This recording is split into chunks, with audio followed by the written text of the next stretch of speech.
And you always forgive me for all the things that I ever done.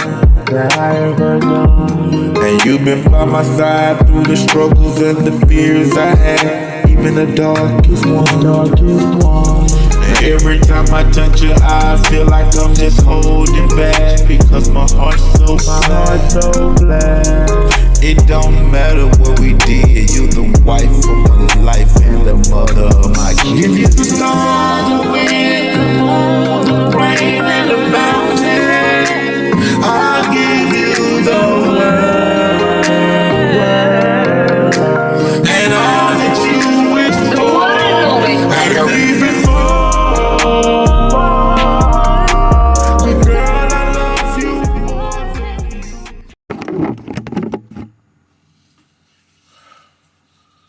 Oh man, for stealing cars, man. I mean, that was like our pastime. That was like what we did on our pastime, man. The only difference was like when me, we had me, Julio Black, and Roll and Popeye, Braswell, used to be with us at times, man. But when we stole cars, it was like different from, the time after us. You know what I'm saying? Like, our stolen car thing was more like New Jersey Drive. Y'all remember New Jersey Drive? If the ones who old enough to remember that movie. When they stole cars, just like when we stole cars, it wasn't to get valuable items out the car and steal people's belongings. Now, if we're in the car and we ride and we searching through the car, if we find some valuable belongings, of course, we would keep them. But our intentions on stealing the car wasn't to take people valuable items out the car. It was really basically the car itself, and then it wasn't for the things like now what they steal cars and stuff for. They steal it, get the music out and sell the music. They sell the rims, they chop the car like that. In our case, we was just stealing cars to ride around in. You know what I'm saying? And thinking about it right now, at the age I am right now, that sounds like the most ridiculous thing in the world. But that's what we did, man. It was more of a joyride thing, man. And that really stemmed from us, like, being on the corners and seeing the older drug dealers with money and old enough to drive. They had their own cars. Y'all know who grew up in the urban neighborhoods with, the drug dealers in their cars. They had the most fanciest cars, the tightest cars, clean, candy paint, flip-flop, Dayton's, McLean, reverse 8s and Vols. Y'all remember all that. So we grew up looking at that constantly ride up and down the street past us as little kids, and we wanted to ride. You know what I'm saying? That's all it was about. We wanted to be like them. So we'll go and steal a car and come back through the neighborhood for everybody to see us. Think about that. You know what I'm saying? To be seen. You stealing something for somebody to see you. Totally don't make sense right now. But yeah, we stole the cars and we just came back through the hood and just rolled around, speeding or not speeding. We just wanted to be seen as little kids, as bigger kids, or like the drug dealers. And far as, where we stole the cars from, we always could leave from the projects and walk, on Rubbit Valley, down that way, the back side of College Park, where the nice houses and things that still wanted their cars, But for the most part, if we was stealing a car out of College Park, our own city, the reason for that is to take that car further out and steal another car and then come back to College Park. And back then, the APBs out on the stolen car, things of that nature. It was a lot slower than now. You know what I'm saying? Meaning, like, if you stole a car from College Park and the people reported it stolen, it would hit the system faster because it's in College Park, of course. You know what I'm saying? But back then, if you stole a car way from Decatur, then it takes a minute to travel down to College Park, where we are actually at with the car. You know what I'm saying? So that's what most of the time we would do. We would go to our neighborhood, the backside where the nice houses and people stay at, steal one of their little cars, and then take it away somewhere and steal another car and come back. That way we will have the car that we stole from the furthest place, we would have it a lot longer and was maybe to joyride in the car a lot, because that's all that we was doing back then, was joyriding in the car. You know what I'm saying? It wasn't really until my partner Cot, who dead right now, I told y'all that story about Cot. They never found this killer. It wasn't until Cot got shot by the cop for trying to break in his car that we knew that thing was getting serious. But at that time, I had not elevated. I was into selling drugs. I wasn't even stealing no cars by the time Cot got killed.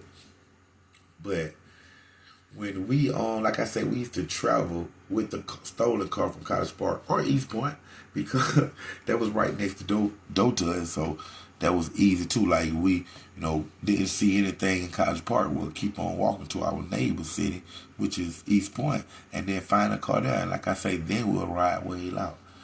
But the place where we used to go get stolen cars all the time from, but with us being that young, we didn't actually know where we were and the city name and things of that nature. We just know we'll leave from College Park in a stolen car, get on the expressway, and we'll go south. We would never go to Atlanta, really, because Atlanta was fast, a little faster. So we didn't go to Atlanta, but we'll go further south. And the places that we stole the cars from, more than any place there was down in Newnan, Georgia, man. We used to go down there a lot as kids with stolen cars, leave the stolen car from East Point to College Park there, and then steal another car, ride around the neighborhood down in Newnan, most likely the housing area, because we know we would never mess with the project. Of course, you don't want to get shot at. But we'll ride around Newnan in the houses area, see something on part on the side of the street, a Jeep Cherokee. That was easy to peel. We used to peel it. You get your screwdriver back there. Nowadays, these cars, you can't even do that. You had a hot wire or something, or get a key puller, one of them things. But we used to go down there. We used to have a screwdriver, man. And once we get to Newnan, once we find our car, we always look for the car. Of course, we love 4-doors, but when you have a 4-door car, most likely you will have that little side back window. And most all the cars, they had a little side back window in the car. Now they really have like a little side front window. Like my man, we got a side front window. But the Jeep Cherokees and the Cutlass, the Impala, the Caprice Classic, all those cars right there had the tilt steering wheel for one. That was easy to steal. And then it had that little side window. So we'll just have a flathead screwdriver and we'll stick it into that little side window and pop it. Pop. Stick our hand in the car, unlock that back door. You know what I'm saying? Or even, if it's a Regal Cutlass or something, we'll unlock the front door. But then we'll get in it, and then, like I say, you got that tilt on that steering wheel. You got that tilt on the steering wheel, so we get that same screwdriver, and we peel that neck off. You know what I'm saying? That left side of that neck right there. Colin, cool, you hear me? Bradwell, y'all remember all the Prescott on? But we'll peel that that neck off. And once you peel that neck off, you will see this little square gadget, you know, a little square, like we'll say, just a little square block. It was made out of metal. You get that screwdriver and you just press it against it and apply pressure, and it's gonna come up toward, like, this is steering wheel. It's gonna come up toward the steering wheel, and once it comes up, it cranks the car up. You know what I'm saying? And we'll go back to College Park. And the thing is, man, we used to go down to Newnan, Georgia all the time and steal cars and bring them back to College Park. But at that time in our age, we didn't never know where we were. You know what I'm saying? We didn't never know where we were. And then, you know, once I got older and got married and dates started dating and started messing with women and chicks that lived in Newnan, Georgia, I realized where I was coming to, man. And Coweta County ain't nothing to play with. I'm glad we didn't get caught down there in Newnan, because Coweta County don't be playing with you, man. It's real talk, man. But out of all the cities, man, that's where we went to steal cars, was Newnan Georgia. And like I say, man, it was only to joyride, man. And I think back now, like, man, what are you thinking? I'm thinking about all the high-speed chases we got into. You know what I'm saying? All the people that was, you know, on the road, on the streets and stuff, when we were having these high-speed chases, man. And me personally, as far as driving, you know, back then, the cops really weren't looking for it and suspecting it or used to it. But you know how we used to pull over. And, like, even if the car's stolen, the cops at times, they didn't just jump out with their guns, because they didn't know if it had been reported stolen, it had been recovered, this is the owner. So sometimes they would just walk up to the car, you know what I'm saying, instead of like, passenger, get out, all that stuff. But the times that they pulled us over, and sometimes they probably pulled us over because we was driving, you know, reckless or in the area, they didn't know the car was stolen. That allowed them to walk to the driver's side of the door. You know, now they walk to the passenger side. Back then they walked to the driver's side all the time. But they walked to the driver's side of the door where we at, and right when the officer say something, or even when he get to our trunk. And most of the time, because of the car was stolen, we waited till he got to our trunk, a little bit past our trunk, like where that back door started. Pa! Then we sped out.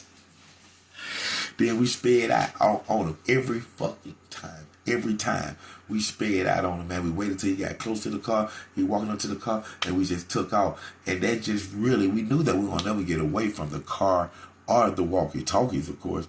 But really what it did, especially with us being from College Park and we getting pulled over in College Park, it gave us just a little leave time to pull off and get anywhere where the projects are, or the alleyways at, you know, the back streets or the woods area, Brady Gym. It gave us enough time to like get a good distance from them and then bail out. And like 90% of the time when we jump out those stolen cars, but we weren't getting caught, because we knew how to do it. We knew, bam, bam, you couldn't keep running. You can't outrun the police. We know you get them to you know, they pull you over, you just let them walk up to the car. Let them walk halfway up to the car, speed out on them, hit a block, and you out the car. That's how you get on. Bill. You gotta go, man. Real talk, man. Real talk, man. But Newnan, like I say, man, Newnan was the high spot for us in College Park to go steal our cars, and we didn't even know where we were, man. It's real talk right here on Underground Source TV. Thank you for tuning in to another great episode of Underground Source TV with your host, TV and film producer, Dontrese Knox. You know who it is, OG Black Boy 3700, man. Y'all like, share, make sure y'all subscribe to my page. Y'all go check out my perks, man. I got a lot of great perks. Not only that, but make sure y'all check out my membership, man. I got some good perks for y'all, man. It is going down right here YouTube shops. Y'all make sure y'all check out my YouTube shops. Of course, y'all can book me to come out, man, for appearances, video shoots, storytelling, whatever, man. It's going down, man. Just get at me, OG Black Boy, right here on YouTube, Facebook, Dontreese Knox, man. And while we at it, we're going to go ahead and pay some dues to our sponsors right here, man, at J. Chris Style Indie Radio. Y'all make sure y'all go on Instagram and check out J. Chris Style Indie Radio and at J. Chris Style on Instagram, man, along with J. Chris Style on Facebook, man. It's going down, man. And y'all need radio play. He got radio play for y'all. He got some great packages, man. Y'all make sure y'all check him out now. Once again, that J. Chris Style Indie Radio. Get you some radio play, man. They are certified right here on the internet, social media, man. Artists. Yeah, like I said, y'all need some radio play. Y'all need interviews. They're doing interviews right now. They are based out of Tennessee, man. The big Tennessee is in the building. What's up to all my partners up there at Orange Mound, man? It's going down, man. Big shots out to 8-Baller MJG, man. You know how we do it, man. Real Talk 36 Mafia. You know, Yo Got It, that whole Tennessee, man, is going down right now, man. Once again, J. Chris Style, Instagram, and at J. Chris Style, Indie Radio, Facebook and Instagram, man, for interviews. They got interviews going right now. Like I said, they're based out of Tennessee, man. Y'all get with them. Go message them, and they'll give you all the information for that right there. And they doing radio spins, man. You get your radio spin. It starts on the internet, man. And they one of the hottest stations, online stations right here on the internet, Facebook and Instagram, man. So y'all make sure y'all check out J. Chris Style Indie Radio, man. And once again, artist radio play. Business owner, man, they got advertisement, they got commercial, they got all this going for your local and small business. You can get your name out there, you can get your business out there, you can get brand new clients, man. Use the radio, man. Once again, Instagram, J. Chris Style Indie Radio, at J. Chris Style on Instagram and Facebook right here. Underground Source TV, one of our sponsors, man. College Park, stand up.